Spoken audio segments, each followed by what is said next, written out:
இப்போ ஆரம்பிக்க போறது நாட்டோட மிகப்பெரிய நிகழ்ச்சி ஆப்கி அதாலத் ரஜித் சர்மாவுடன்.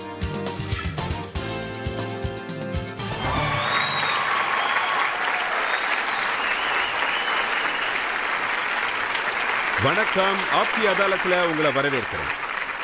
ஆப்கி அதாலத்துல இன்னைக்கு வரப்போறவரு சினிமா உலகத்துல மின்னிக்கிட்டு இருக்கிற ஒரு நட்சத்திரம் தான். அவரை ரொம்ப ரசிச்சிருக்கீங்க, நல்ல அன்பையும் கொடுத்துருக்கீங்க. காமெடியா இருக்கட்டும், ட்ராஜடியா இருக்கட்டும், எல்லாமே பண்ணியிருக்காரு. ஆக்ஷனா இருக்கட்டும், எமோஷனா இருக்கட்டும், எல்லா ரோல்லையும் அவரை நீங்க நல்லாவே ரசிச்சிருக்கீங்க. இவர் ஒரு சூப்பர் ஸ்டார். இவரோட பாடல்களை இன்னும் ரசிகர்கள் ரசிச்சிட்டு இருக்காங்க. இவரோட சிரிப்புக்காக இன்னைக்கும் மக்கள் உயிரை கொடுக்கறாங்க. Please welcome hero number 1 Govinda.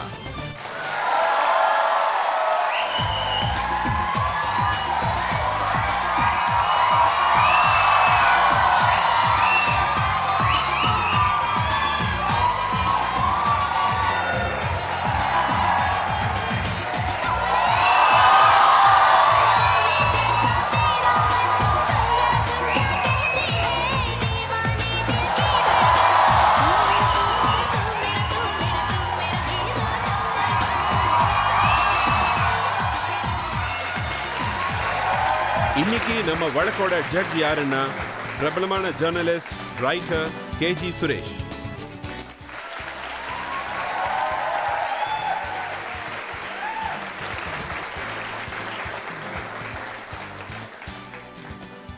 நாம இப்ப வழக்கையும் கேள்விகளையும் ஆரம்பிக்கிறதுக்கு முன்னாடி இன்னைக்கான வழக்க ஆரம்பிக்கிறதுக்கு இன்னைக்கான ஜட்ஜ் KG சுரேஷ் கிட்ட அனுமதி கேட்போம். அதாலத்து வழக்கு ஆரம்பிக்கட்டும். ஆப்கி அதாலத்துல சூப்பர் ஸ்டார் கோவிந்தா மேல முதல் குற்றச்சாட்டு. ஆப்கி அதாலத்துல பிலிம் ஸ்டார் கோவிந்தா மேல போடப்பட்ட குற்றச்சாட்டு என்னன்னா, இவரு அதிர்ஷ்டத்தால தான் சூப்பர் ஸ்டார் ஆனாரு. கோவிந்தா ஜூன் 1986 மேகசின் இப்ப என்கிட்ட இருக்கு. இதோட ஹெட்லைன்ஸ் என்னன்னா, கோவிந்தா தங்க முட்டை போடுற வாத்து. இதுல என்ன எழுதியிருக்குன்னா, 21 வயசுல இவரை யாருன்னு யாருக்குமே தெரியாது. ஆனா 22 வயசுல இவர் 50 படங்களுக்கு சைன் பண்ணிட்டாரு. இந்த மாதிரி மும்பை பிலிம் இண்டஸ்ட்ரியில எப்பவுமே நடந்தது இல்ல. அப்போ நீங்க எப்படி தங்க முட்டை போடுற வாத்தா ஆனீங்க? இவ்வளவு பாராட்டுக்கு அப்புறம் கடைசியில என்ன வாத்துன்னு சொல்லிட்டாரு. இதுல நான் என்ன யோசிக்கிறேன்னா, எல்லாத்துக்குமே தாய் தான் இது எல்லாத்துக்குமே காரணம். எனக்கு இது கிடைச்சது எல்லாம் என்னோட அம்மா அப்பாவோட ஆசீர்வாதத்தால தான். அப்புறம்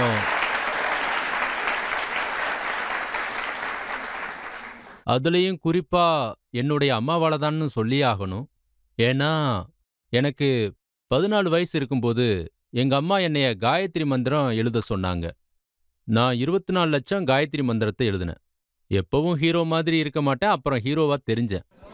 அதோட மக்கள் இவன் ஹீரோ மாதிரி தான் இருக்கான், ஹீரோவா தான் ஆவான் அப்படின்னு சொன்னாங்க.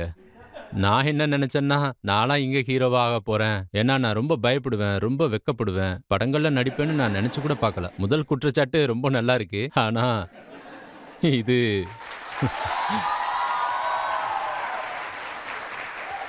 இந்த குற்றச்சாட்டை உண்மைன்னு சொல்லலாம், பொய்ன்னு சொல்லலாம். ப்ரொடியூசர்ஸ் கிட்ட நீங்க நடிச்ச வீடியோ கேசட்ஸ் போய் சேர்றதுக்கு உங்க வேலைக்காரங்களுக்கு நீங்க லஞ்சம் கொடுத்தீங்களாமே, அது உண்மைதானா? அது பெரிய பெரிய ஆளுங்க கிட்ட டைம் இருக்காது. அவங்கள அவ்வளோ சீக்கிரம் பிடிக்க முடியாது. அவங்களுடைய எண்ணங்கள் ரொம்ப ஃபிக்ஸ்டா இருக்கும். இந்த ஹைட் தான் இருக்கணும், இந்த கலர்ல தான் இருக்கணும், இந்த பர்சனாலிட்டி இருந்தா ஹீரோ ஆயிடலாம், ஹீரோட வாய்ஸ்லாம் இப்படி தான் இருக்கணும், அப்படி இப்படின்னு சொல்லுவாங்க. அதாவது ஏழைங்களுக்கு, கஷ்டப்பட்டு மேலே வந்தவங்களுக்கு, அதாவது ஒரு ஏழைக்கும் இன்னொரு ஏழைக்கும் எப்படி மைண்ட் செட் இருக்குன்னு தெரியும். அதாவது நீங்க சொன்ன மாதிரி தான் நானும் பண்ணிக்கிட்டு இருக்கேன்.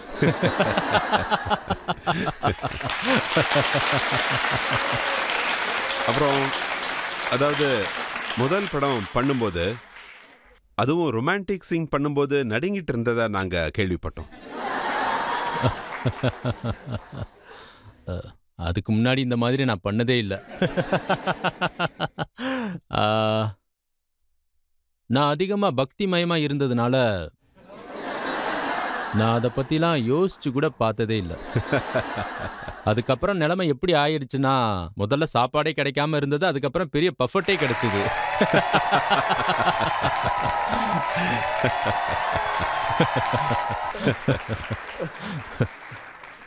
ஒரு நாள் ஷூட்டிங் நடந்துகிட்டு இருக்கும்போது என்னாச்சுன்னா, சரோஜி நான் நான் இப்படி நின்னுகிட்டு இருக்கேன் அவரோட எதிரில். அவங்க மைக்ல பேசிட்டு இருந்தாங்க. அப்போ, "என்ன நடுங்கிக்கிட்டு இருக்க? இது வரைக்கும் நீ பொண்ணே தொட்டதில்லையா?" அப்படின்னு கேட்டாங்க. நான் அப்போ அவங்க கிட்ட, "மேடம், நான் இது வரைக்கும் ரொமான்ஸே பண்ணதில்லைன்னு சொன்னேன்." "அ, என்னது? ஒரு முறை கூட டச் பண்ணதில்லையான்னு கேட்டாங்க." நான் அப்புறம், "அப்படிலாம் இல்லை மேம்" அப்படின்னு சொன்னேன். "அதுக்கு வாய்ப்பே கிடைக்கல" அப்படின்னு சொன்னேன். எப்பவும் அந்த வழியில நான் யோசிச்சதே இல்லை அப்படி என்ன பண்ணணும்னு. காயத்ரி மந்திரம் படிச்சுக்கிட்டு இருந்தேன். அப்போ ஆ, அவங்களுக்கு ஒரு அசிஸ்டன்ட் இருப்பாங்க. அவங்க பேரு ராஜலட்சுமி, கர்நாடகக்காரங்க. அவங்கள கூப்பிட்டு நீங்க போய் அவர்கிட்ட புரிய வைங்க அப்படின்னு சொன்னாங்க. எப்படி அவங்க புரிய வைக்க போறாங்கன்னு ஆர்வமா இருந்தேன். அவங்க என்ன கடலோரமா கூட்டிட்டு போனாங்க. அவங்க, "கோவிந்த் வா, ஓடி வந்து என்ன கட்டி பிடிச்சுக்கோ" அப்படின்னு சொன்னாங்க. எனக்கு கையை நடுங்க ஆரம்பிச்சிருச்சு. அதுக்கப்புறம் அவங்க கடலுக்குள்ள இறங்க சொன்னாங்க. எனக்கு ஸ்விம்மிங்கே தெரியாது அப்படின்னு சொன்னேன். "பரவாயில்ல வா" அப்படின்னு சொல்லி என்னை கூட்டிட்டு போயிட்டாங்க. அதுக்கப்புறம் நீங்க சொன்ன மாதிரி அப்படிலாம் நிறைய நடந்திருக்கு. ஆனா ஷூட்டிங் ஆரம்பிச்ச கொஞ்ச நாள்லயே, அதாவது நான் ரொமான்ஸ் பண்ண ஆரம்பிச்ச கொஞ்ச நாள்லயே பொண்ணுங்க நடுக்க ஆரம்பிச்சிட்டாங்க.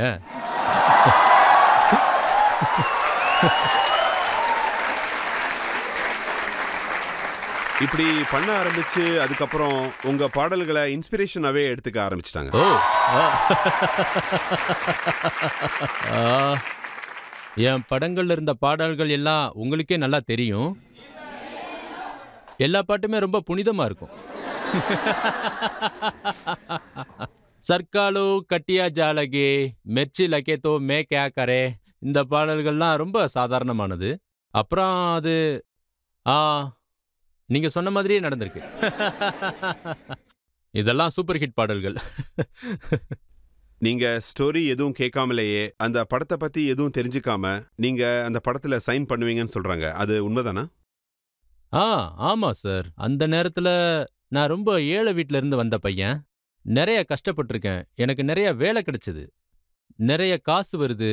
இல்லன்னா என்ன கதை, என்ன நடக்குது, ஆர்டிஸ்ட் யாரெல்லாம், இதெல்லாம் கேட்கணுமான்னு நெனச்சேன்.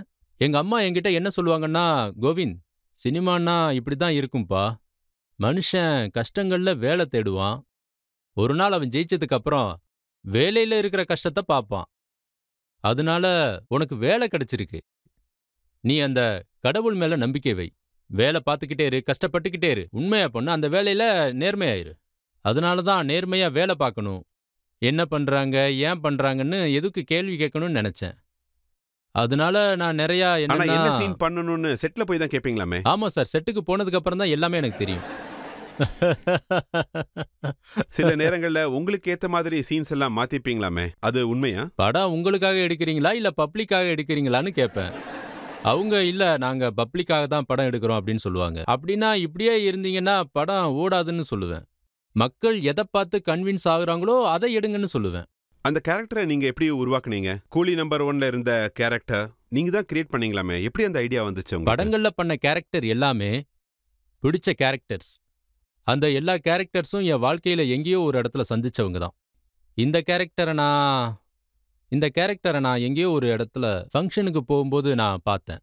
கண்ணுலாம் பெருசா வெளியே வந்திருந்தது. இதை பார்த்துட்டு இருக்கும்போது என் கண்ணு அவன் கண்ணை பார்த்து நின்னுருச்சு.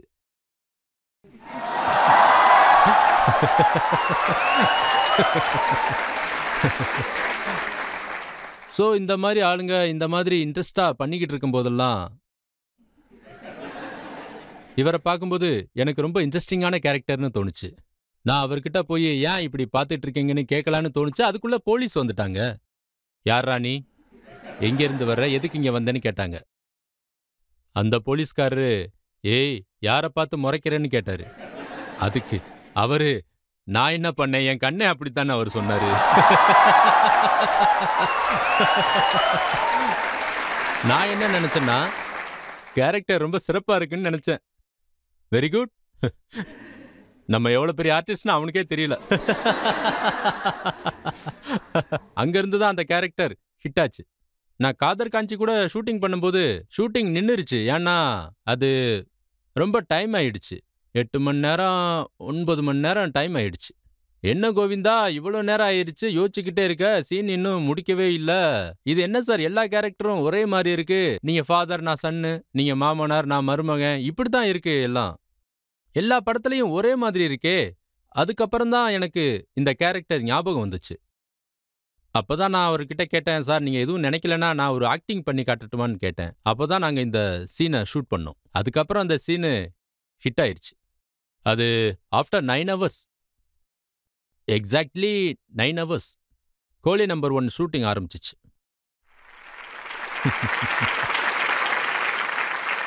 பஞ்சாபி கேரக்டரை நீங்க கிரியேட் பண்ணிருப்பீங்க. அந்த முடியெல்லாம் வெள்ளையா இருக்குமே அது. ஹசினா மாஜாக்கி. ஆமா. ஆமா, அது அது என்னாச்சுன்னா அது இதே மாதிரி தான், இதுக்கு முன்னாடி சொன்ன மாதிரி தான். அந்த கேரக்டர் இந்த ஸ்டோரிக்கு சரியா இருக்கும்னு தோணுச்சு. அவன்கிட்ட என்ன கேள்வி கேட்டாலும் அவன் வேற மாதிரி தான் பதில் சொல்லுவான். அப்புறம் அவனும் அப்படித்தான் இருந்தான். ஏன்னா அவன் அப்படி இருக்கான்னு அவனுக்கே தெரியாது. சாதாரணமா இருக்க மாட்டான். என்னாச்சுன்னா, என்னாச்சு, என்னடா பண்றீங்க, என்ன பேசுறீங்க, இன்னைக்கு காசு வந்துருமா அப்படின்னு பேசுவான்.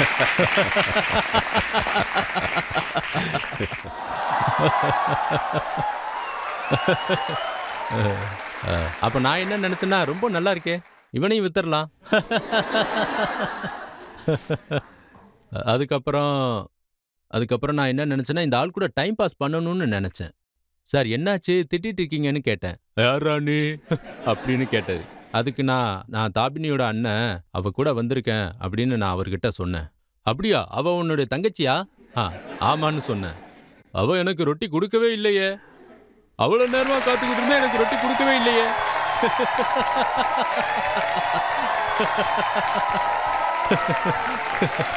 அப்ப எனக்கு அது ரொம்ப பிடிச்சிருந்தது. வெரி குட் வெரி குட், ரொம்ப நல்ல கேரக்டர்னு தோணுச்சு. இந்த படத்தோட ஷூட்டிங் நடக்கும்போது இதே மாதிரி தான் சஞ்சய் தத் சாரும் வந்திருந்தாரு. அதோட எல்லா ஆர்டிஸ்டும் வந்திருந்தாங்க.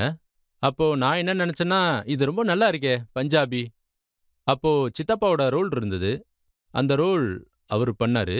ஒரு நாக்பாடாவோட ரோலை நீங்க சஜஸ்ட் பண்ணீங்களாமே, அதை பண்றதுக்கு ரொம்ப கஷ்டம்னு வேற சொன்னீங்களாமே. அதாவது ஒரு இடத்தோட பேரு தான் நாக்பாடா. அந்த பாஷையில இருக்கிற எல்லா வார்த்தையுமே ரொம்ப வினோதமா இருக்கும். அவங்களுடைய மொழி எனக்கு பிடிச்சிருந்தது. நாம ஏன் இதை யூஸ் பண்ணக்கூடாதுன்னு தோணுச்சு. ரொம்ப நாளாவே இது என்னுடைய மைண்ட்லயே இருந்துச்சு. நான் ஒரு சீனாவது இந்த மாதிரி இந்த இந்த மொழியில பண்ணணும்னு நினைச்சேன். எப்படியாச்சும் பண்ணி ஆகணும்னு நினைச்சேன். சதீஷ் கௌஷிக் தயாரா உட்காந்துட்டு இருந்தாரு. அதோட அவரு டயலாக் எழுதிட்டு இருந்தாரு. ரெடி பண்ணிட்டு இருந்தாங்க. எல்லாரும் ரெடியா உட்காந்துட்டு இருந்தாங்க. அப்பெல்லாம் எப்படின்னா, நான் ஷூட்டிங்க்கு போய் சேர்றேன்னா முதல்ல நான் அங்க எக்ஸசைஸ் பண்றதுக்கே ரொம்ப டைம் ஆயிடும். அப்போ அவரோட டயலாக் எல்லாம் ரெடியா வச்சிட்டு இருந்தாரு. அப்போ நான் தான் அந்த டயலாக்கை அங்கேயே உட்காந்து எழுதினேன். அதுவும் அப்போ அங்க ரொம்ப இத ஆப்கி அதாலத்துல சொல்லலாமா என்னன்னு தெரியல. தாராளமா சொல்லலாம், ஏன் இல்ல. இது மக்களோட அதாலத். மக்களுக்கு ஓகேன்னா நீங்க சொல்லலாம். மக்களுக்கு ஓகேவா? ஜட்ஜ் சார் எங்களை ஒன்றும் சொல்ல மாட்டாருல்ல. हटा सावन की घड़ा खाक हो जा, पत्ती बुझा के सो जा गया, निंटकले पिंटुकले मंटी में खड़े लिए अंटी बजा ली बार बार घंटी, कुल्ला घुमा के पश्चिम को पलट ले, बहुत हो गया फुटले फटले छाड़ा बन गया.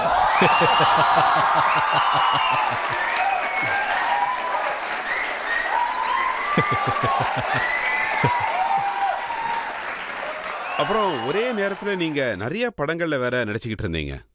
அப்ப உங்களுக்கு ப்ரொடியூசர்ஸை சந்திக்கிற நேரமே கிடைக்காது இல்ல? அவங்கள எப்படி நீங்க கண்டுபிடிப்பீங்க?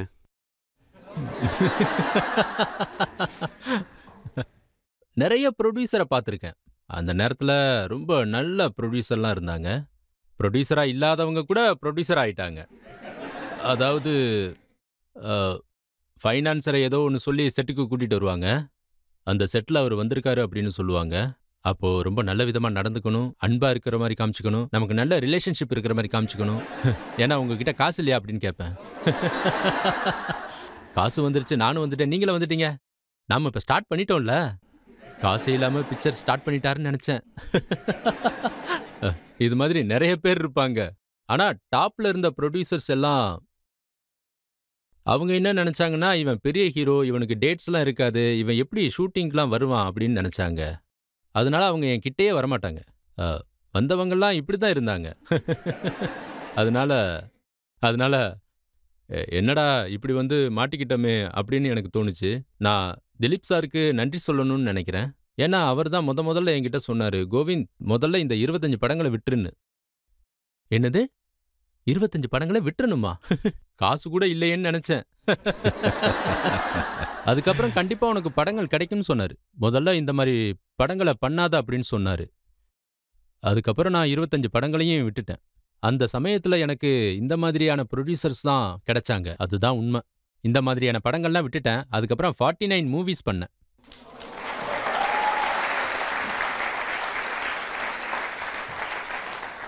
நீங்க பலமுறை செட்லயே தூங்கிட்டதா கேள்விப்பட்டேன். சார், நான் எங்க தூங்குனேன் சார்? எனக்கு ஞாபகம் இருக்கிற வரைக்கும் நான் ஹீரோ ஆனதுலேருந்து உண்மையை சொல்லணும்னா நான் தூங்குனதே இல்ல. அப்போ என்னோட கண்ணெல்லாம் நீங்க பார்த்தீங்கன்னா, அப்பதான் நான் ஹாஸ்பிட்டல்ல இருந்து வெளியில வந்த மாதிரி இருக்கும். எனக்கு என்ன தோணுச்சுன்னா, எனக்கு வேலை கிடைச்சிருக்கு. அ அது 15 நாளைக்கு தொடர்ந்து ஷூட்டிங் நடந்துகிட்டே இருக்கும். நேரம் கிடைக்கும் போதெல்லாம் நான் தூங்கிட்டே இருப்பேன். 1 மணி நேரம், 2 மணி நேரம் தான் தூங்குவேன். இவன் தூங்குறதே இல்ல அப்படின்பாங்க. அப்படி இருந்தும் எப்படி இவன் எனர்ஜியா இருக்கான் அப்படின்னு கேட்பாங்க. இத பார்த்துட்டு இருக்க யங்ஸ்டர்ஸ்க்கு நான் ஒன்னு சொல்லணும். நான் சொல்றது ஒண்ணே ஒன்று தான், யோகா பிராணாயாமா பண்ணுங்கன்னு சொல்றேன். அ, இதனால வர்ற பவரும் எனர்ஜியும் ஒருத்தருக்கு ரொம்ப ரொம்ப டிஃபரெண்டா இருக்கும். ஜிம் பண்றதெல்லாம் டிஃபரெண்ட். ஆனா பிராணாயாமா பண்றவங்களுக்கு எல்லாமே ஈஸி ஆயிடும். ஒருத்தன் பண்றது எல்லாமே ஈஸியா இருக்குன்னா அவ்வளவு சீக்கிரம் அவன் சோர்வடைய மாட்டான். சோ நான் எவ்வளவு நேரம் இருந்தாலும் சோர்வடைய மாட்டேன். ஆமா, இதுதான் நடக்கும். நான் தூங்கவே மாட்டேன் சார். அப்படி இருந்தும் ஃபிலிம் இண்டஸ்ட்ரியில சில பேர் உங்களை பி கிரேட் ஆக்டர்னு சொல்றாங்களே. ஓ, அவங்க என்ன பி கிரேடுன்னு சொல்றது என்னோட அதிர்ஷ்டம்னு நினைக்கிறேன். ஏ கிரேடுன்னு நினைச்சு என்ன என்ன பண்ணிருப்பாங்களோ.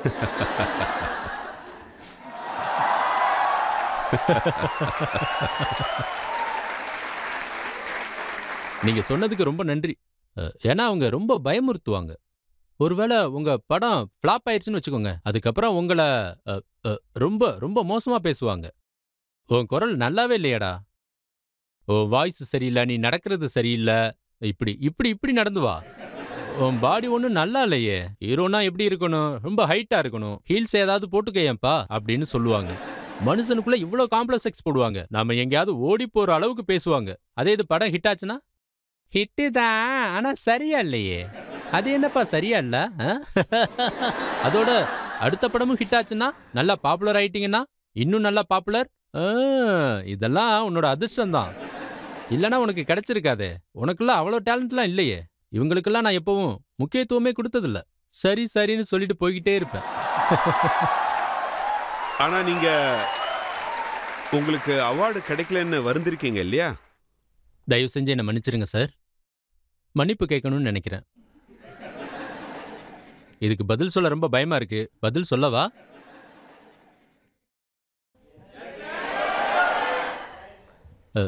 நான் இன்னும் வாங்கல.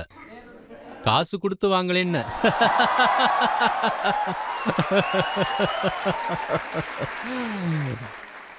அதாவது படங்களோட அவார்டுன்னு சொல்றாங்க இல்லையா, அது யார் யாருக்கோ கிடைச்சிக்கிட்டு இருந்தது. நாங்கெல்லாம் பேசிப்போம், இவ்வளவு படம் ஹிட் ஆகுது, ஏன் கிடைக்கல, ஏன் எல்லா படமும் ஹிட் ஆகி அவார்டு கிடைக்கல. அதுக்கப்புறம் தான் தெரிய வந்தது, இதெல்லாம் அந்த மாதிரி தான் அவார்டு இவங்களுக்கு கிடைக்குதுன்னு. ஸோ அவங்க பாக்கெட்ல இருந்து காசை எடுத்து அவங்க அந்த அவார்டு எல்லாத்தையும் வாங்குறாங்க. அப்போ இவ்வளவுதானா? அதுக்கப்புறம் அவங்க அவார்ட் ஷோக்கு கூப்பிட்டாலும் நான் போகவே மாட்டேன். பெர்ஃபார்மன்ஸ் வேணும்னா பண்றேன், காசு கொடுங்க, வந்து பண்ணிட்டு போறேன். சாரி, நான் வரமாட்டேன்னு சொல்லிட்டேன். அதுக்காகலாம் நான் கவலைப்படுறதெல்லாம் இல்லை. உங்களுக்கு கதார் அப்படிங்கிற ஒரு படத்துக்கு அவார்டு கிடைக்கிறதா இருந்துச்சு. அந்த அவார்டை நீங்க வேண்டான்னு வேற சொல்லிட்டீங்கன்னு கேள்விப்பட்டேன். அனில் சர்மா எனக்கு அந்த கதையை சொல்லும்போது அதுல நிறைய தப்பான திட்டுகள் இருந்தது. நான் நார்மலா யார்கிட்டயும் எப்பவும் பிரச்சனையே வச்சுக்க மாட்டேன். ஆனா அதுல இந்த ஸ்டேட்டு அந்த ஸ்டேட்டுன்னு ஏதோதெல்லாம் பிரச்சனையெல்லாம் இருக்கு.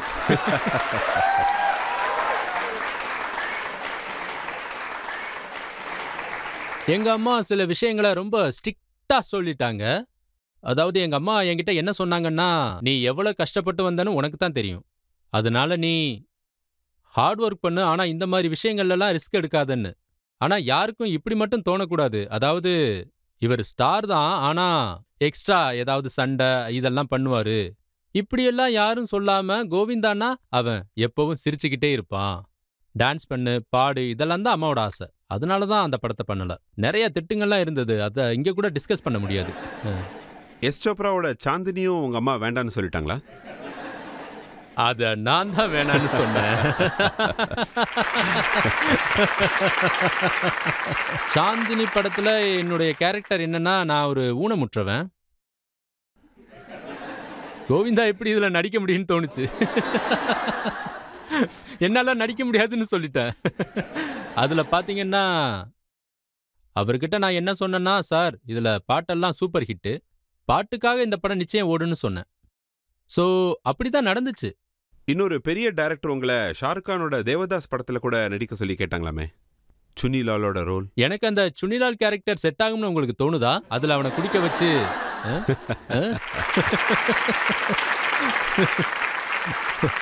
இது எல்லாத்தையும் விட பாத்தீங்கன்னா அந்த நேரத்துல நான் சூப்பர் ஸ்டாரா இருந்தேன். இதான் விஷயம். அதாவது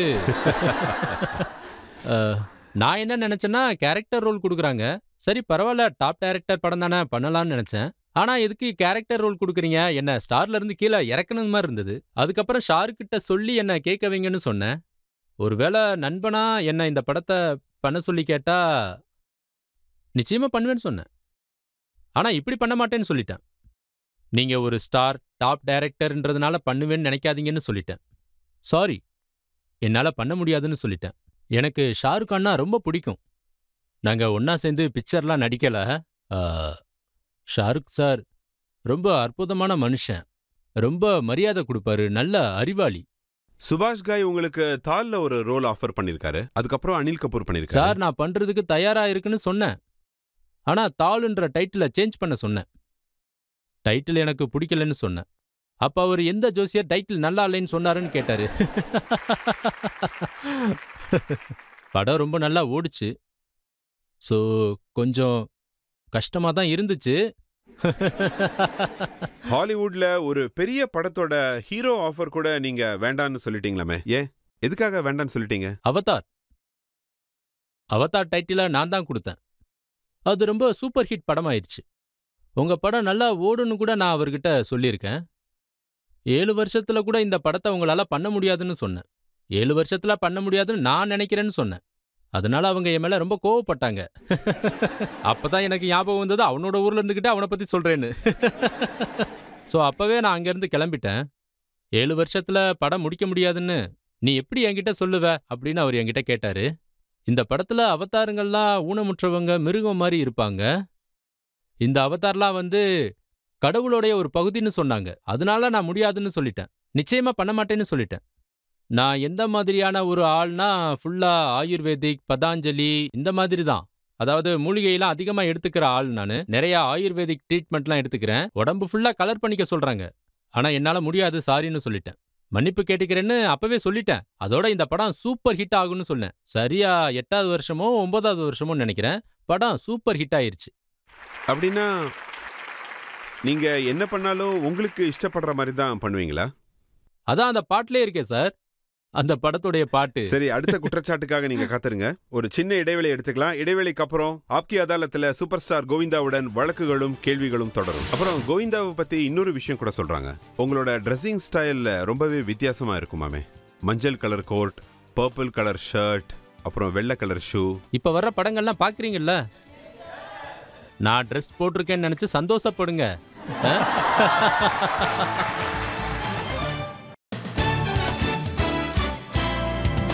வெல்கம் பேக். ஆப்கி அதாலத்துல இன்னைக்கு நம்ம விருந்தினர் ஹீரோ நம்பர் 1 கோவிந்தா. ஆப்கி அதாலத்துல அடுத்த குற்றச்சாட்டு. ஆப்கி அதாலத்துல பிலிம் ஸ்டார் கோவிந்தா மேல போடப்பட்ட குற்றச்சாட்டு என்னன்னா, இவர் எல்லாம் இவர் இஷ்டப்படி தான் பண்ணுவாரு. உங்களோட பாட்டு கூட ஒன்று இருக்குல்ல, நான் இதை பண்ணுவேன் அதை பண்ணுவேன் என்னோட இஷ்டப்படி தான் பண்ணுவேன்னு. படத்துல பண்றதெல்லாம் உங்க விருப்பப்படி தான் நீங்க பண்றீங்க, யார் பேச்சையும் கேட்கறது இல்ல. பல பேர் உங்களோட படகுல எதுக்கு பயணிக்கிறாங்கன்னா, இந்த படகை எப்படி மூழ்கடிக்கணும்னு தான் யோசிக்கிறாங்க. அதாவது இப்படி ஏதாவது ஒரு படத்துல நாம கமிட் ஆனதுக்கு அப்புறமா ரொம்ப மோசமான சீன்கள் எல்லாம் கொடுப்பாங்க. மக்கள் அதை பார்த்து என்ன இதுன்னு முகம் சுளிக்கிற மாதிரி இருக்கும். இந்த படத்தெல்லாம் பேன் பண்ணணும் அப்படின்னு சொல்ற மாதிரி இருக்கும். ஆனா அவங்க இதெல்லாம் ஒரு பப்ளிசிட்டியா தான் பார்ப்பாங்க. இதெல்லாம் ஒரு பப்ளிசிட்டியா, இப்படிலாம் பண்ணுவீங்களா அப்படின்னு நினைப்பேன். எந்த மாதிரி சீன்ல நீங்க மாத்திருக்கீங்க? மொத்தமா மாத்தின சீன்ஸ் ஏதாவது 1-2 எக்ஸாம்பிள்ஸ் கொடுங்க. அது ரொம்ப சீரியஸான விஷயம் சார். அதனால இப்ப நான் உங்ககிட்ட மன்னிப்பு கேட்கணும்னு நினைக்கிறேன். அது பயங்கரமான விஷயம்தான். அமிதாப் பச்சன் சார் கூட படேமியா சோட்டோமியா ஆரம்பிக்கும் போது அந்த படத்தை என்னால பண்ணவே முடியாதுன்னு நினைச்சேன். ஏன்னா அப்பதான் அம்மா இறந்துருந்தாங்க. ஃபில்ம் இண்டஸ்ட்ரியை விட்டே வெளியே வந்துடலான்னு நினைச்சேன். அப்ப நான் ரொம்ப அதிகமான வழியில இருந்ததால, இந்த படம் முழுக்க காமெடியும் சிரிப்புமா இருந்ததால என்னால சரியா பண்ண முடியல. அப்போ அமிதாப் பச்சன் சாருக்கு அது ரொம்ப முக்கியமான படம். எப்படியாவது அந்த படம் ஓடணும்னு நினைச்சாங்க. அது மட்டும் இல்லாம அந்த படத்துல ஒரு முக்கியமான சீன் ஒன்று வரும். அதுல பாத்தீங்கன்னா, நீங்க என்ன முகல் மகாராஜா, நான் என்ன அனார்கலின்னு நினைச்சிட்டீங்களா? ஏன் என்ன இவ்வளோ ஆட வைக்கிறீங்க?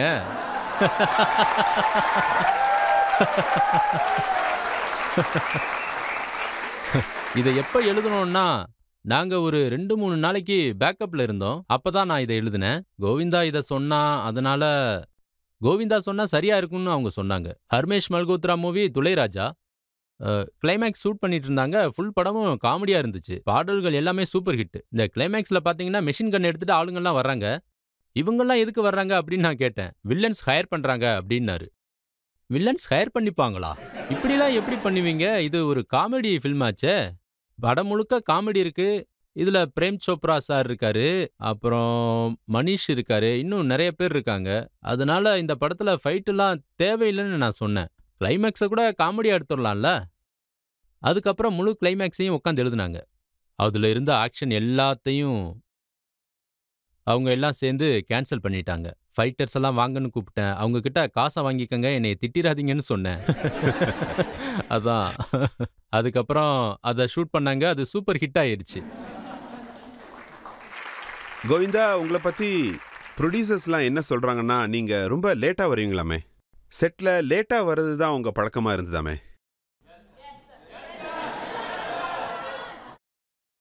நான் எப்பவும் டைமுக்கு வந்ததே இல்லை.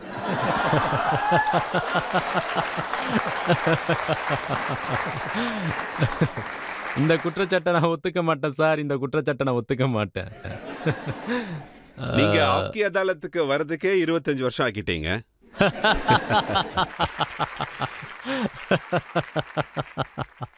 பட் ஆரம்பத்துல இருந்தே இந்த ஷோவுக்கு நான் வரணும்னு தான் நினைச்சுக்கிட்டு இருந்தேன். 2017 கூட நான் வரணும்னு தான் நினைச்சுக்கிட்டு இருந்தேன். உங்களோட ஸ்பெஷாலிட்டின்னு எல்லாரும் என்ன சொல்றாங்கன்னா, உங்களோட டான்ஸ் ஸ்டைல் எல்லாருக்குமே பிடிக்கும். ஃபிலிம் இண்டஸ்ட்ரியில உங்களை மாதிரி ஒரு டான்சர் யாருமே இல்லை. உங்க மனசுக்கு தோன்ற மாதிரி டான்ஸ் ஆடுறத நீங்க எப்படி கத்துக்கிட்டீங்க?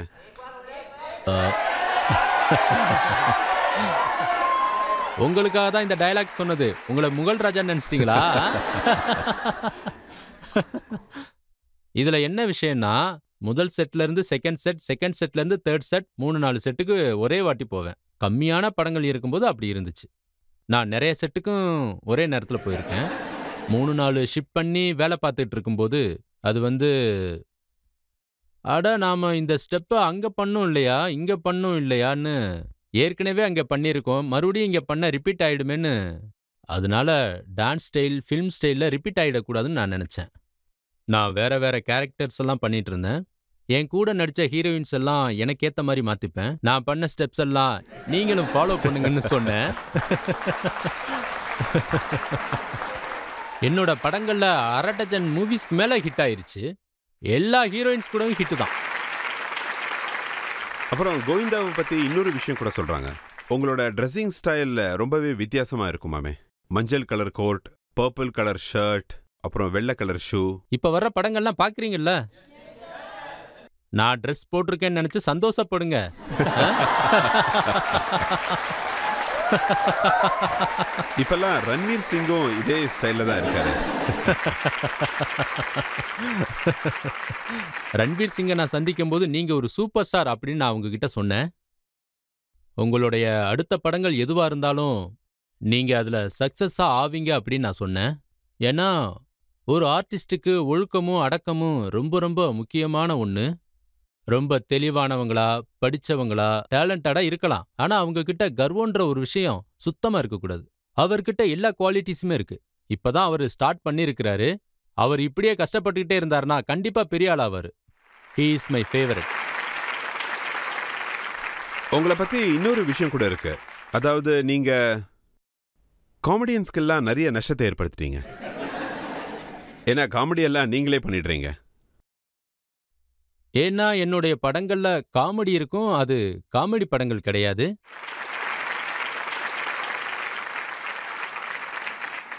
திலீப் சார் என்கிட்ட ஒரு வாட்டி சொன்னாரு, கோவிந்தா நீ ட்ராஜடி மூவிலாம் பண்ணாதன்னு சொன்னாரு. ஸோ எனக்கு இதுதான் சூட் ஆகுது. காமெடி படங்கள் பண்ண ஆரம்பிச்சதுல இருந்து 14-15 வருஷங்களுக்கு நாங்க டாப்லயே இருந்தோம்.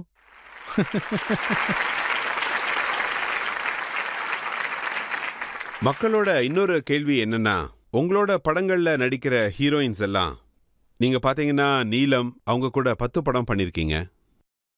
கரிஷ்மா கூடவும் 10 படம் பண்ணிருக்கீங்க. ரவீனா டாண்டன் கூட 10 படம் பண்ணிருக்கீங்க. என்னுடைய கெரியரே நான் பிளான் பண்ணதில்ல. அவங்களுடைய கெரியரை நான் எப்படி பிளான் பண்ண முடியும்? ஹீரோயின் கூட 10 படங்கள். ஆனா அமிதாப் பச்சன் சார் கூட நீங்க 2 படம் தான் பண்ணிருக்கீங்க. இதுக்கு நான் என்ன பதில் சொல்றதுன்னு தெரியல. நான் அமிதாப் பச்சன் சார் கூட ஒர்க் பண்ணிட்டு இருக்கும்போது எனக்கு டவுட்டா இருந்துச்சு. நான் பயந்து அவர்கிட்ட ஒரு விஷயம் சொன்னேன். சார் என்னை மன்னிச்சிருங்க, நான் எப்பவும் டயத்துக்கு வரமாட்டேன், என்னால வரவும் முடியாது அப்படின்னு. அமிதாப் பச்சன் சார் பங்க்சுவாலிட்டிக்கு ரொம்ப பேர் கண்டிப்பா உண்மை போனவர். உண்மை உண்மை சார். அவ்வளோ பெரிய ஆளு கரெக்டான டயத்துக்கு வந்துருவாரு. ஆனா அவர்கிட்ட எந்த பிரச்சனையும் இல்லை எனக்கு. ஆனா கூட இருக்கிறவங்க என்ன சொல்லுவாங்கன்னு தெரியுமா? இவன் இவன் டயத்துக்கு வரமாட்டான், இவன் அப்படி இப்படின்னு எப்பவும் கையில வாட்சை கட்டி பார்த்துக்கிட்டே இருப்பாங்க. அமிதாப் பச்சன் சார் எவ்வளோ பெரிய ஆளு, கரெக்டான டயத்துக்கு வந்துருவாரு. ஆனா இவன் இருக்கானே சரியான டயத்துக்கு வந்து தொலைய மாட்டான்னு. ஆனா நான் சாருக்கிட்ட அண்ணன் தயவு செஞ்சு இவங்க கிட்ட இருந்து என்னை காப்பாத்துங்க அப்படின்னு கேட்பேன். இவங்க இவங்க உங்களை ரொம்ப பாராட்டுறாங்க, என்ன இப்படி திட்டிட்டு இருக்காங்களேன்னு. நியூஸ் பேப்பர்ல அப்படி இப்படின்னு எழுதுறாங்களே, அதுக்கப்புறம் நான் தான் அப்படி இருக்கேன்னு எனக்கே தெரிய வந்தது. ஸோ முதல்ல மன்னிப்பு கேட்டேன், அதுக்கப்புறம் தான் அவர் கூட படம் பண்ணேன். அப்புறம் சல்மான் கான் கூட நீங்க 2 படம் தான் பண்ணிருக்கீங்க. சல்மான் எனக்கு ரொம்ப பிடிக்கும், எந்த பிரச்சனையும் இல்லை, ரொம்ப sincere. I love him. I feel he is very nice person, very good artist. அவரு ஆப்கி அதாலத்துல வரும்போது பப்ளிக்ல ஒரு கொஸ்டின் கூட கேட்டாங்க. உங்களுக்கு தெரிஞ்ச வரைக்கும் பெஸ்ட் ஆக்டர் யாருன்னு கேட்டாங்க. அதுக்கு அவரு கோவிந்தான்னு சொன்னாரு. எனக்கு அவரை ரொம்ப பிடிக்கும். ரன்வீர் அப்புறம் சல்மான் 2 பேருமே டாப்ல இருக்காங்க.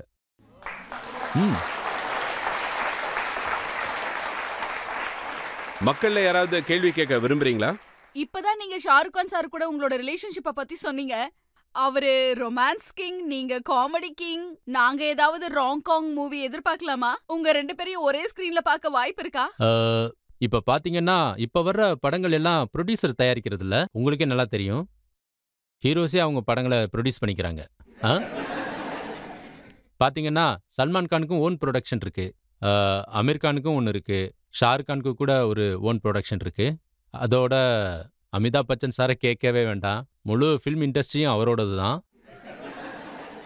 அதனால அப்படி இருக்கும்போது அந்த மாதிரி ஒரு கேரக்டர், ஒரு ஸ்டோரி இருந்தா அவங்க வந்து இதை பண்ணலாமா அப்படின்னு அவங்க கேட்டாங்கன்னா நிச்சயமா நடிப்பேன், கண்டிப்பா. சார் என்னோட கொஸ்டின் என்னன்னா, உங்களுக்கு எப்படி சீச்சின்னு பேர் வச்சாங்க? அது நான் பிறக்கணுன்றதுக்காக எங்க அம்மா ஒரு வேண்டுதல் பண்ணாங்க. அவங்களுடைய முடியெல்லாம் மொட்டையடிச்சுக்கிட்டாங்க, ஐப்ரோஸ் எல்லாம் எடுத்துக்கிட்டாங்க. அதுக்கப்புறம் தான் பிரெக்னென்ட்னு அவங்களுக்கு தெரிஞ்சது. அதனால நான் ஒரு சாதுவோட பையனாயிட்டேன். அதுக்கப்புறம் நான் பிறக்கும்போது எங்க அம்மா ரொம்ப வலியில இருந்தாங்க. அவங்களோட டைம்ல அவங்க பெரிய ஸ்டாரா இருந்தாங்க. அப்பா ஹீரோவா இருந்தாரு. அவங்க அந்த டைம்ல இருந்த கஷ்டத்துக்காக ஒரு ஃபோட்டோ வச்சிருந்தாங்க. அதுல பார்த்தீங்கன்னா, கிருஷ்ணர் வந்து ஒரு சுண்டு விரல்ல பெரிய மலையே தூக்கிட்டு இருப்பாரு. டிஜி அப்படின்ற வார்த்தை இங்கிலீஷ்ல வந்து அத வந்து எலிகேண்ட் அப்படின்னு அவங்க சொல்லுவாங்க. அதே இது பஞ்சாபில இத சீச்சி விரல்னு சொல்லுவாங்க. இந்த சுண்டு விரல் இருக்கு இல்லையா? இது வந்து பலத்த குறிக்கும்.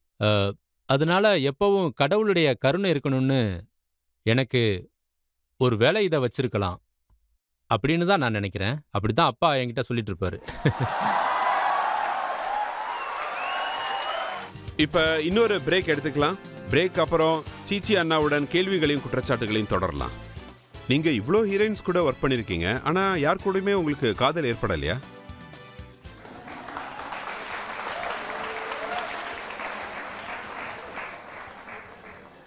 இதையெல்லாம் நேரடியா சொல்ல முடியாது சார். சுனிதா பார்த்துட்டு இருப்பா.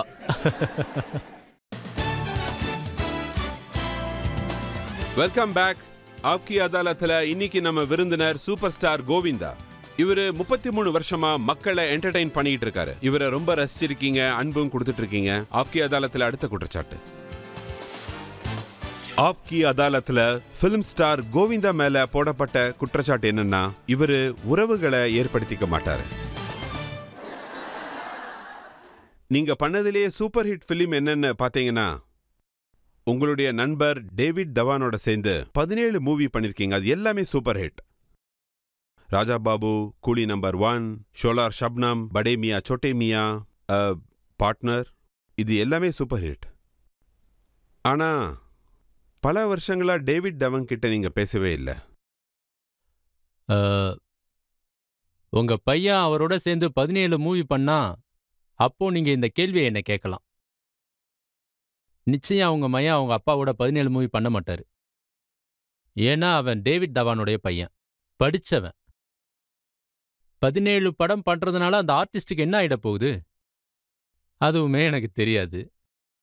இத அவங்க அப்ப என்ன சொன்னாங்கன்னா, சஞ்சய் தத் ஒரு பஞ்சாபி. நான் அந்த நேரத்துல நிறைய பஞ்சாபிங்களுக்கு வேலை கொடுத்துட்டு இருந்தேன். எங்க இருந்தோ நிறைய பஞ்சாபிஸ்லாம் வந்தாங்க. அவங்களுக்கு எல்லாருக்குமே நான் வேலை கொடுத்தேன். அப்படிதான் டேவிட் தவானும் வந்தாரு. ரொம்ப நல்லா செட் ஆயிட்டாரு. நான் என்ன நினைச்சேன்னா, இவரால நிறைய படம் ஹிட் ஆகும்னு நினைச்சேன்.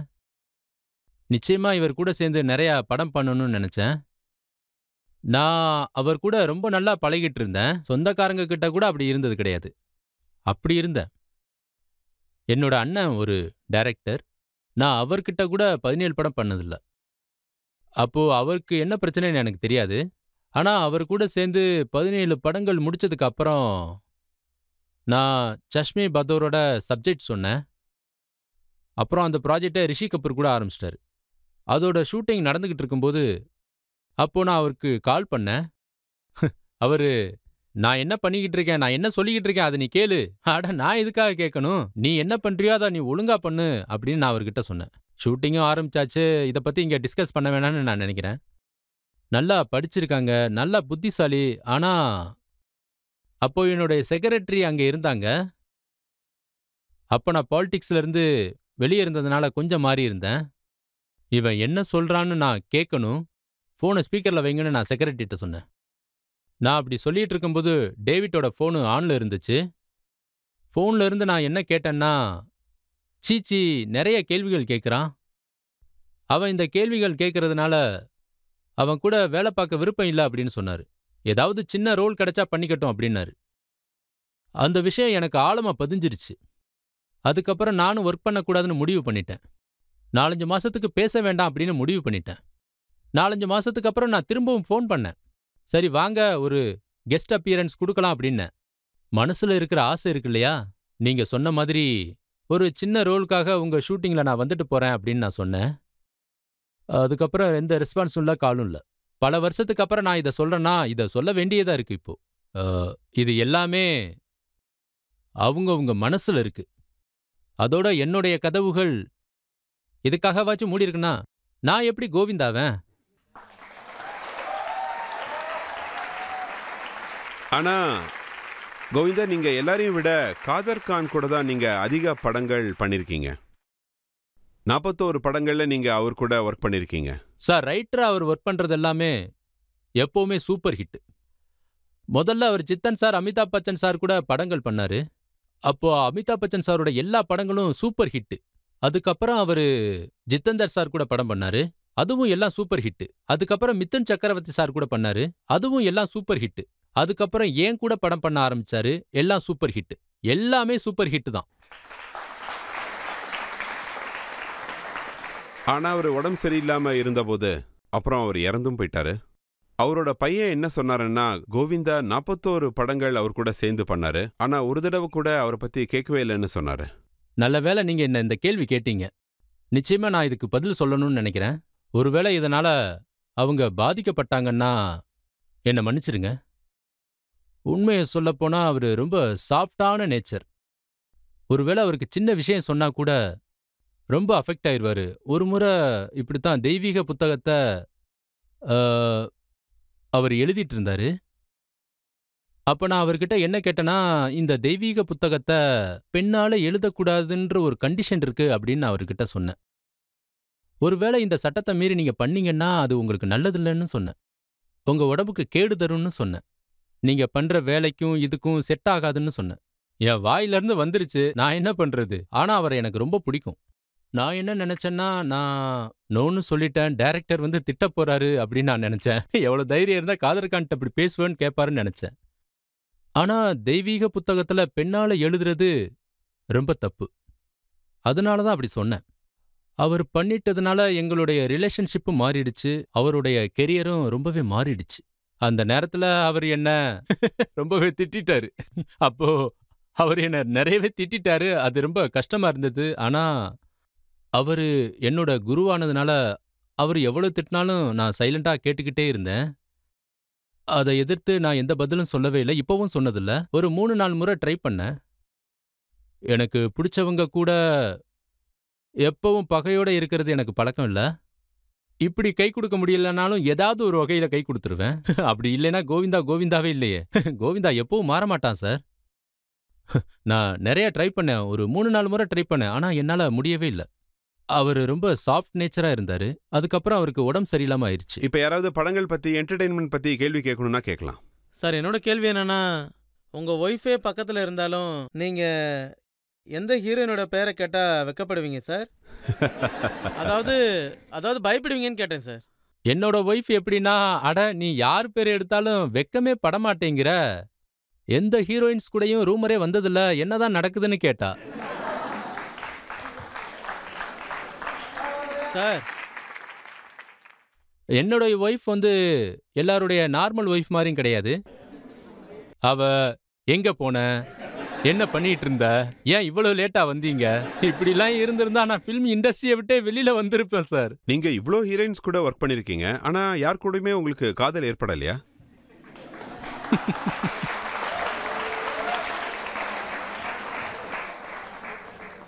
இதையெல்லாம் நேரடியா சொல்ல முடியாது சார்.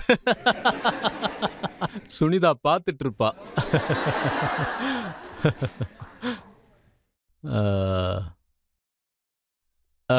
இதுக்கு என்கிட்ட பதில் இல்ல சார். பாருங்க, நிச்சயமா ஏதாச்சும் ஒண்ணு இருக்கும்னு நினைக்கிறேன். கரிஷ்மா கபூர் உங்க கூட 10 படம் பண்ணிருக்காங்க. அதுக்கப்புறம் அவங்க ஹிந்தி நல்லா பேச ஆரம்பிச்சிட்டாங்க, ஆக்டிங்கும் நல்லா பண்றாங்க. இதுக்கான கிரெடிட்ஸை நான் இந்த டிவி ஷோல எடுத்துக்க முடியாது. அந்த நேரத்துல நான் கரிஷ்மா கூட படங்களை ஒர்க் பண்ணிட்டு இருக்கும்போது என்னாச்சுன்னா, அதாவது அவங்களே சொல்லியிருக்காங்க ஒரு டிவி ஷோல, இதே மாதிரி ஒரு டிவி ஷோல தான் அவங்க சொல்லியிருந்தாங்க. அதாவது கோவிந்தா அவர் வந்து என்னுடைய அப்பா மாதிரி, அதோட அந்த அளவுக்கு அன்பு காட்டுவாங்கன்னு சொன்னாங்க. அப்ப நான் என்ன நினைச்சேன்னா, ஹலோ நாம 2 பேரும் ஹீரோ ஹீரோயின் தெரியும்ல.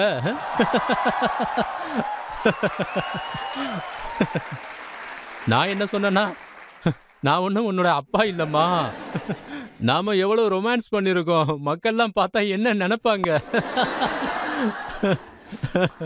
சோ ரொம்ப தன்மையானவங்க, ரொம்ப அப்பாவி, ரொம்ப புத்திசாலி, அது மட்டும் இல்ல ரொம்ப ஹார்ட் ஒர்க்கான பொண்ணு அவங்க.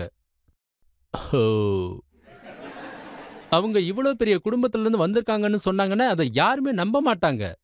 இப்படிலாம் இருக்காங்களான்னு யோசிப்பேன். உங்களோட பெஸ்ட் கோஸ்டார்னா நீங்க யாரை சொல்வீங்க?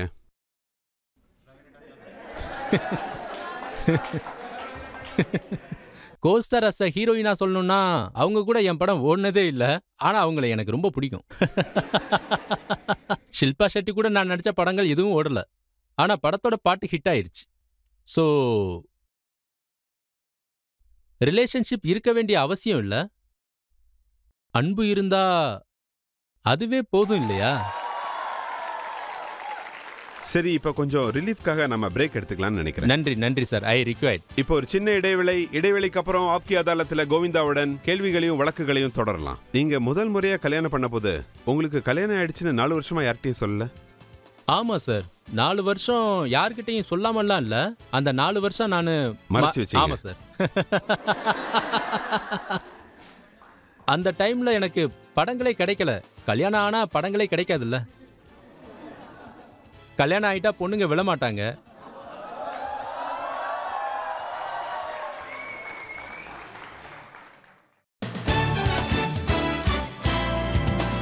Welcome back. ஆப்கி அதாலத்துல இன்னைக்கான விருந்தினர் ஹீரோ நம்பர் 1 சூப்பர் ஸ்டார் கோவிந்தாவுடன். ஆப்கி அதாலத்துல அடுத்த குற்றச்சாட்டு.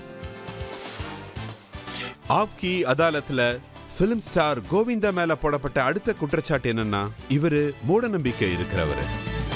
கோவிந்தா, உங்களோட படம் ஹிட் ஆகிறதுக்காக நீங்க உங்களோட பேரை வேற மாத்திக்கிட்டீங்களாமே, அது உண்மைதானா? சில நேரங்கள கோவிந்த், அப்புறம் கோவிந்த் ராஜ், அப்புறம் கோவிந்த் அருண் அப்படிலாம் இருக்காமே. ஆமா, அது உண்மைதான். எனக்கு ஒருத்தர் சொல்லியிருக்காரு, ஒருவேளை நீங்க ஃபில்ம் லைன்ல வர்றீங்கன்னா நீங்க ஃபில்மியா பேர் வச்சுக்கணும் அப்படின்னு. படங்கள்ல ஃபேக்ல பேர் வச்சவங்க டாப்ல போயிடுறாங்க. திலீப் சாரோட பேரு யூசுப் கான், ஃபேக்கான பேரு தான். மிதுன் சக்கரவர்த்தியோட பேரும் ஃபேக்கான பேரு தான். அக்ஷய் குமாரும் அப்படிதான். ராஜேஷ் கண்ணா, ஜிதேந்தர் எல்லா பேருமே ஃபேக் தான். தர்மேந்தாவும் பொய்யான பேர் தான், கோவிந்தாவும் பொய்யான பேர் தான். கோவிந்த். ஸோ நான் என்ன நினச்சேன்னா 27 தான் என்னுடைய லக்கி நம்பர், அதான் வேணும்னு நினச்சேன். ஸோ டோட்டல் நம்பர் 9 வரும். ஸோ எனக்கு நம்பர் 9 வந்துச்சு. கோவிந்தா அப்படின்ற பேரும் நம்பர் 9 வரும். அதான் நியூமராலஜி நம்பர். நியூமராலஜி படி அதான் வைக்கணும்னு சொன்னாங்க, அதான் வச்சுட்டேன். கோவிந்தான்னு பேர் வந்துச்சு, செட் ஆயிருச்சு. முதல்ல எல்லாரும் என்ன ரொம்ப யோசிக்கிற அது இதுன்னு சொன்னாங்க. அதுக்கப்புறம் ஹிட் ஆனதும் பரவாயில்லையப்பா கோவிந்தா, சாதிச்சுட்ட. ஃபில்ம் லைன்ல இப்படிதான் நடக்கும். நிறைய பேர் என்னை பத்தி நிறைய சொல்லியிருக்காங்க. இவன் எப்ப பார்த்தாலும் யோசிக்கிறான், பூஜை புனஸ்காரம்னு பண்ணிக்கிட்டே இருக்கிறான், அது இதுன்னு சொல்லிக்கிட்டே இருப்பாங்க. ஆனா சொல்றவனே உடம்புல கல்லை வச்சு சுத்திக்கிட்டு இருப்பான். அமிதாப் பச்சன் சார் கூட கல்லு வச்ச மோதிரம் போட்டிருக்காரு. அதுல யாருக்காவது பிரச்சனை இருக்கா? இல்லையே. பயப்படுறாங்க எல்லாரும். சஞ்சய் தத்தும் போட்டிருக்காரு, கேக்குறீங்களா? இல்ல சல்மான் பாய் கூட அப்படிதான், அவரும் இதே மாதிரி தான். இன்னொரு ஸ்டோரியும் சொல்றாங்க. ஒருவேளை கோவிந்தா 3 பேரை சந்திக்க கூப்பிடுறாருன்னா, ஒருவேளை 4வதா ஒருத்தர் வந்தா நீங்க பின்னாடி கதவு வழியா ஓடிடுவீங்களாமே. இல்ல அப்படி இல்ல. ஒண்ணு மட்டும் நல்லா புரிஞ்சுக்கங்க. 3 பேர் பார்க்க வராங்கன்னு சொல்லிட்டு 4வது ஆளுக்கு எப்படி சாப்பாடு போடுறது? இத வாஸ்து அப்படின்ற விஷயத்த எல்லாரும் தப்புன்னு சொல்றாங்க. என்ன குறை சொல்றவங்களே பாத்தீங்கன்னா அவங்க வீடுகள்லாம் வாஸ்து பார்த்து தான் கட்டியிருப்பாங்க. இந்த கதவு இப்படிதான் இருக்கணும், இல்ல இந்த ஜன்னல் இப்படிதான் இருக்கணும், இந்த ஜன்னல் இந்த பக்கம் தான் இருக்கணும். அட என்னப்பா இது, நீங்க மட்டும் இந்த மாதிரி எல்லாம் பண்ணிக்கலாம், ஆனா கோவிந்தா பண்ணிக்கிட்டா மட்டும் அது தப்பா? இன்னொரு விஷயம், இன்னொரு ஸ்டோரியும் சொல்லியிருக்காங்க. ஒரு படம் சூப்பர் ஹிட் ஆகிறதுக்காக கோவிந்தா செட்ல கோழிய பலி கொடுத்தாராமே. இங்க பாருங்க, யாரோ ரூமர் கிளப்பி விட்டுருக்காங்க. செட்டுல இப்படி நடந்துச்சு. அதாவது கோழியா இல்ல வேற ஏதாச்சான்னு தெரியல. அன்னைக்கு செட்ல கூட இருந்த எல்லாரும் ரொம்பவே பயந்துட்டாங்க. என் கூட இருந்த எல்லாரும் பாத்தீங்கன்னா எல்லாரும் சாதுக்கள், சாமியார், ரிஷிங்களை நம்புறவங்க தான். சில நேரங்கள்ல பாத்தீங்கன்னா சாமியாருங்கள்லாம் சொல்லாம வந்துருவாங்க. கோவிந்தா என்ன டச் பண்ணு சும்மா டச் பண்ணு அப்படின்னு சொல்லுவாங்க. இல்ல பூஜையெல்லாம் உனக்காக தான் பண்றோம்னு சொல்லுவாங்க. அவங்க இஷ்டத்துக்கு ஏதோ ஒன்று பண்ணுவாங்க, எதையாச்சும் வெட்டுவாங்க. நான் என்ன சொல்லுவேன்னா, நீங்க ஏதாவது பண்றதா இருந்தா ரகசியமா போய் பண்ணுங்க அப்படின்னு அவங்க கிட்ட சொல்லுவேன். இங்க இப்படி 10 பேர் முன்னாடி பண்ணா எல்லாரும் என்னதானே நினைப்பாங்க இல்லையா? ஒன்னு ஃப்ரேம்காக வந்திருக்கீங்க, இல்ல என்ன மாட்டி விட வந்திருக்கீங்க. அதனால இதெல்லாம் எல்லாம் பிளானிங் படி தான் நடக்குது. கோழியை யாரு கொண்டு வந்தாங்க? இவ்வளோ வருஷத்துக்கு அப்புறம் கோழியை யாரு கொண்டு வந்தாங்கன்னு கேட்டா நான் என்ன சார் பதில் சொல்றது?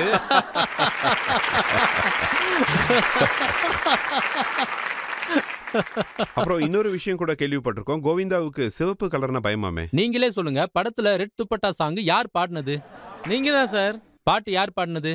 நீங்க தான் சார், நீங்க தான். அதுக்கப்புறம் லால் சுன்னேரியா வாலிமாத்திலே யாரு? அதுவும் என் படத்தோட பாட்டு தானே.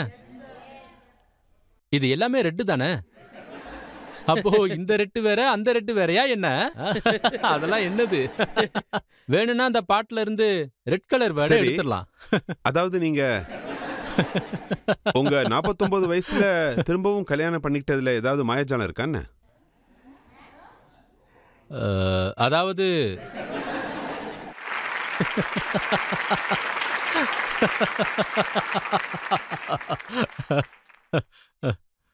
சுனிதாவோட சொந்தக்காரங்க யாரோ இங்க உட்காந்துட்டு இருக்காங்கன்னு நினைக்கிறேன்.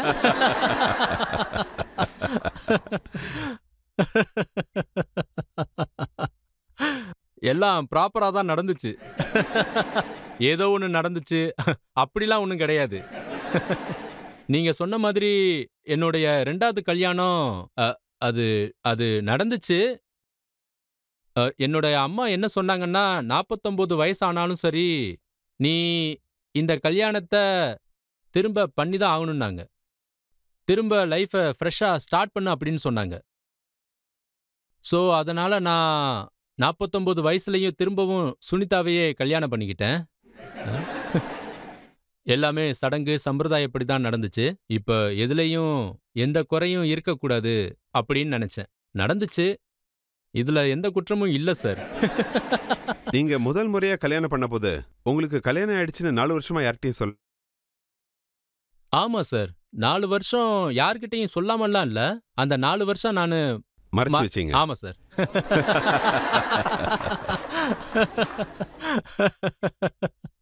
அந்த டைம்ல எனக்கு படங்களே கிடைக்கல. கல்யாணம் ஆனா படங்களே கிடைக்காதுல்ல. கல்யாணம் ஆயிட்டா பொண்ணுங்க விழமாட்டாங்க.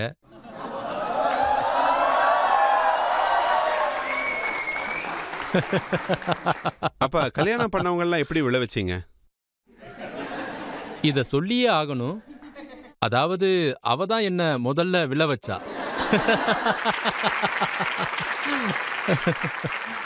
நாங்க அப்போ ஒரு பார்ட்டில இருந்து வெளியில வந்துகிட்டு இருந்தோம். கார்ல போயிட்டு இருந்தோம், டிராவலிங் டுகெதர். அப்போ என் கை அவங்க மேல பட்டுச்சு. அவங்க எடுக்கவே இல்ல. அப்போ நானும் அப்படியே வச்சுட்டே இருந்தேன்.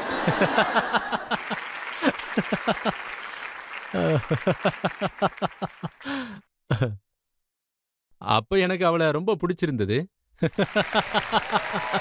அதனால நான் அவளை அப்படியே பிடிச்சுக்கிட்டேன். அப்ப எனக்கு அது சரின்னு தோணுச்சு. பரவாயில்லையே, நல்லா இருக்குன்னு தோணுச்சு. அவ ரொம்ப அழகா இருந்தா. இது வரைக்கும் ரொமான்ஸ் நடந்ததே இல்ல. ஹீரோயின்கள் கூடலாம் நடுங்கிட்டு இருந்தேன். சரி, நல்லதா போச்சுன்னு நினைச்சேன். அதுக்கப்புறம் கைய பிடிச்சதுனால அவளையே காதலிச்சு கல்யாணமும் பண்ணிக்கிட்டேன். நீங்க எல்லா முடிவுகளையும் யோசிச்சு ஜோசியம் பார்த்து நியூமராலஜி பார்த்து எடுக்கிறீங்க. நீங்க அரசியல்ல போகணும்னு சொன்னதும் ஜோசியர் தான் சொன்னாரா? சார், இந்த முடிவு என்னோடது இல்ல. அப்போ தேசத்தோட மகானான சாதுக்கள்லாம் என்கிட்ட என்ன சொன்னாங்கன்னா, கோவிந்தா, நீ 14வது லோக்சபாவுல போ. வயசானவங்க இத பத்தியெல்லாம் கவலையே பட மாட்டாங்க. 103 வயசு உள்ளவர் ஒருத்தர் ஃபோன் பண்ணாரு. அட, இந்த படமெல்லாம் ஒருத்தன் பண்ணுவானே, அவன் பேர் என்ன சொன்ன? கோவிந்தா. கோவிந்தா நீதானே? ஆமா, அதுக்கு நான் தான் சொன்னேன். அட, நீ சின்ன வயசா இருக்கும்போது நீ இங்க இருந்த. எனக்கு 76 வயசப்போ நம்ம சின்ன வயசுல பூஜையெல்லாம் பண்ணமே, ஞாபகம் இல்லையா? என்ன நீ மறந்துட்டியா அப்படின்னு அவர் கேட்டாரு. பாபா நீங்களா அப்படின்னு கேட்டேன். ஆமா ஆமா அப்படின்னு சொன்னாரு. அட, ஃபோன் பண்றாரு, இதெல்லாம் வேலைக்கு ஆகாது அப்படின்னு நான் என்னுடைய ஆளுங்களை அனுப்பிச்சேன். அவருதான். உங்களுக்கெல்லாம் யார் எம்பி ஆனா என்ன, எம்எல்ஏ ஆனா என்ன? இவங்கெல்லாம் அதுக்கு பியாண்டா இருப்பாங்க. நானும் அவங்கள சார்ந்தவன் தான். எனக்கு நிறைய ஆர்வம் இருக்கு. ஏன்னா நான் எப்பவும் அங்க போனதில்ல. ஃபர்ஸ்ட் ஆர்டிஸ்டா இருந்தேன், இப்பவும் ஆர்டிஸ்டா இருக்கேன். எப்பவும் நான் ஆர்டிஸ்டா தான் இருப்பேன். ஸோ இது என்னுடைய ஃபீல்டு கிடையாது. ஆனா நான் வந்துட்டேன். ஸோ இப்ப வந்துட்டதுனால என்னால என்ன முடியுமோ அதெல்லாம் பண்ணணும் அப்படின்னு நினைச்சேன். பண்ணேன். என்னால என்னெல்லாம் பண்ண முடியுமோ அது எல்லாத்தையுமே பண்ணேன். ஏன்னா அதுக்கப்புறம் எனக்கு அந்த கெரியர் தேவைப்படல. ஒருவேளை அதை விரும்பி இருந்தா பப்ளிசிட்டி பண்றது கஷ்டமா என்ன? பயங்கரமா பப்ளிசிட்டி பண்ணிருப்பனே. நீங்க பாலிடிக்ஸ விட்டுட்டீங்க. இப்போ திரும்ப பாலிடிக்ஸ்ல ஜாயின் பண்ற மாதிரி ஏதாவது ஐடியா இருக்கா? இப்போ 49 ஏஜ்ல பாலிடிக்ஸை விட்டு வெளியில வந்தேன். வயிறு இங்க இருந்துச்சு, இப்ப இங்க வந்துருச்சு.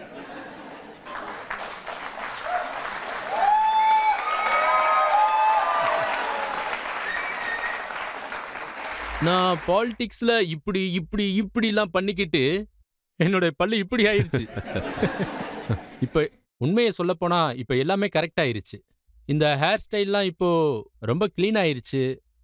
நான் என்ன நினைக்கிறேன்னா 49ல இவன் இப்படி ஆனா? நான் ப்ராமிஸ் பண்ணிட்டு போறேன் பாருங்க. இப்படி அதாவது ரொம்ப கம்மி பண்ணிட்டேனா என்ன?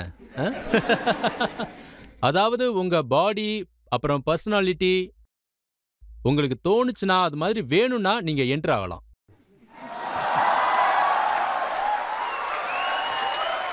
நாம கோவிந்தா கிட்ட எல்லா விதமான கேள்விகளையும் கேட்டோம். ஃபிலிம் கேரியரை பத்தியும் கேட்டோம், அவரோட நண்பர்களை பத்தியும் கேட்டோம், கான்ட்ரோவர்சிஸ் பத்தியும் கேட்டோம். அதோட அவர் ரொம்பவே நம்மளை என்டர்டெயின் பண்ணாரு. இப்ப இடைவேளைக்கான நேரம், பிரேக். அப்புறம் ஆப்கி அதாலத்தில் இன்னைக்கு ஜட்ஜோட முடிவு என்னங்கிறத நம்ம கேட்போம்.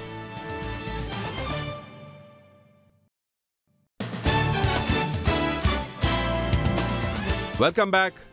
இன்னைக்கு ஆப்கி அதாலத்தில் நிறைய என்டர்டெயின் பண்ற ஒருத்தரை, சூப்பர் ஸ்டார், எல்லாரோட மனசையும் வென்ற கோவிந்தாவோட நம்ம வழக்க நடத்தணும். இன்னைக்கு ஆப்கி அதாலத்தில் இன்னைக்கான ஜட்ஜ் பிரபல பத்திரிகையாளர் கேஜி சுரேஷோட தீர்ப்பு என்னங்கிறத கேட்போம். கோவிந்தா சார், நீங்கள் இந்திய சினிமாவில் ஒரு ஃபினாமினல் ஹீரோ. இந்த நாட்டோட மக்களை ஆடுறதுக்கு நீங்கள் கற்றுக் கொடுத்துருக்கீங்க, நிறைய சிரிக்க வச்சிருக்கீங்க.